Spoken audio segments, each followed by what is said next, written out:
XFM Express Balita.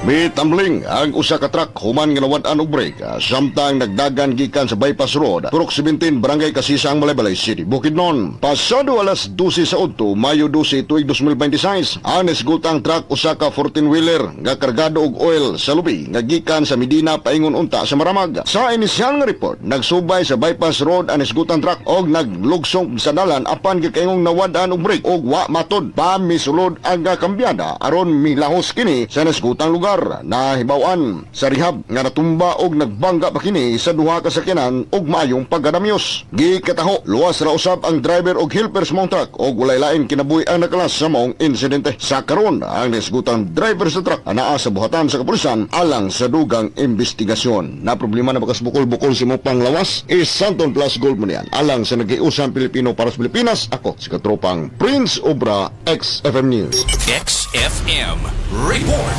Balita